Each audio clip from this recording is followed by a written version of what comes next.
There was a 20-ton door in the bank vault and there was iron in its walls. The builders were so confident about it that they did not even put a security alarm in the bank vault because it was called an unbreakable vault. The illusion of this was broken when the dacoits made a master plan and hid the security in this vault for 27 hours.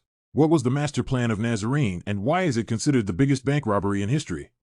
Before talking about this, let's go straight to the day of July 19, 1970. The sun had risen on Monday and staff members had started arriving at the bank named Société Générale in Nice, France. Until today, this bank was considered the most secure and strongest vault in the world. According to routine, the bank staff went to open the vault.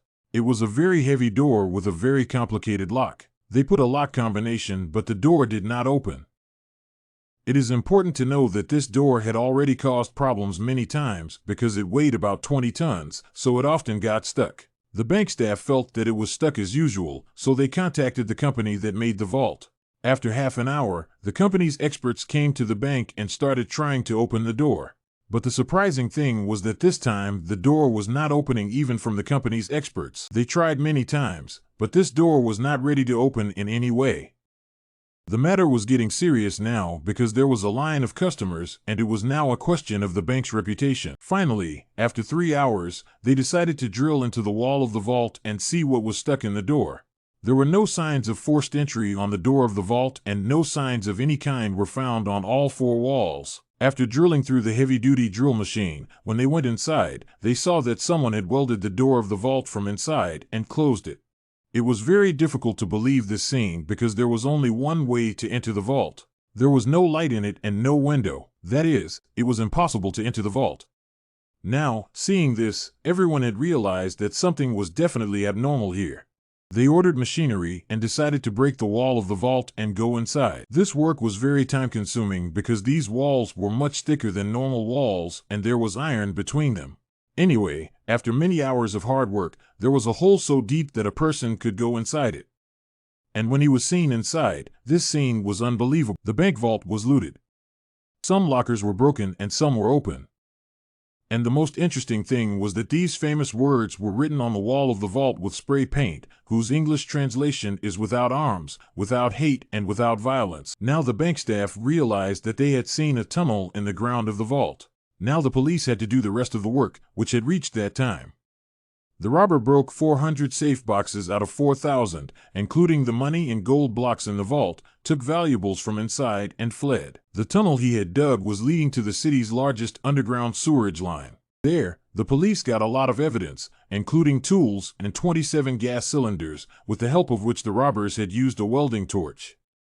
Not only that, but ventilation equipment and a 1-kilometer-long electrical cable were also found in the sewerage line. This loot was worth more than $20 million, which is now worth 100 or equal to 900 rupees crores. But not only was it the biggest bank heist of the century, but this police investigation is also the biggest investigation in France.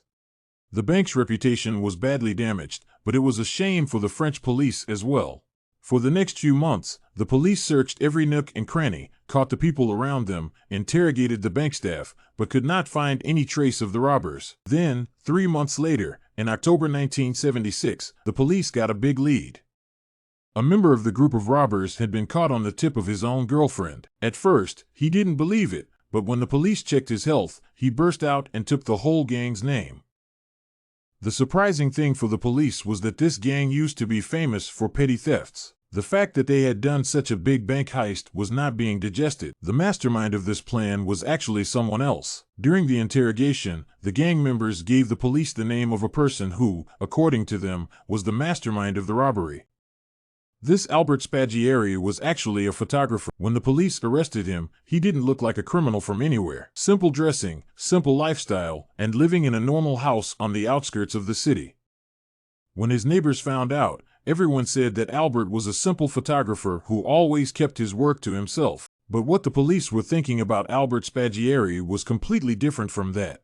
He immediately confessed to the police that he was the mastermind of the bank heist. For the police, this case was now almost closed, but this was just the beginning. According to Albert, he had previously taken a locker in this bank and used it as an excuse to go into the vault and capture photos of everything. He first kept an alarm clock in his own locker, which was set at night. When there was no alert even when the alarm rang and no security alarm rang, it was confirmed that there was no security system in the vault. Then he went to the city government office in the guise of an engineer and got the city map. On this map, he estimated where the sewerage line was and how far it was from the bank. Then he calculated that if he dug a 26-foot tunnel from the nearby sewerage line, he could go straight to the bank vault. Now this was a lot of work, so Albert contacted a gangster in the city and told him the whole plan. That gangster put his men to this job. It took about 2 months to dig the tunnel because this work was being done without machinery. And it was very important to do this work only at night when there was no one in the bank. During this time, Albert was trying his best not to let anyone hear the sound of the road above the sewerage line. Then on July 18th, Saturday and Sunday night, he finally entered the vault. For the next 27 hours, he looted with great ease, during which he had lunch and dinner there. And before leaving, he wrote these famous words and left. The police presented Albert in court, where he also confessed his crime in front of the judge. During the interrogation, he wrote the evidence of his plan and the details of the looted money on a paper in code word. He said that he would only give this evidence to the judge and only the judge would be able to read this code word. For this work, the judge called Albert to his room. Albert gave the paper to the judge, on which the city map was made. Now the judge was trying to understand that map that Albert immediately jumped out of the window of the room. This room was on the first floor and there was a car standing below it. Albert fell on the roof of the car and immediately got up and ran away on a bike that was already waiting for him.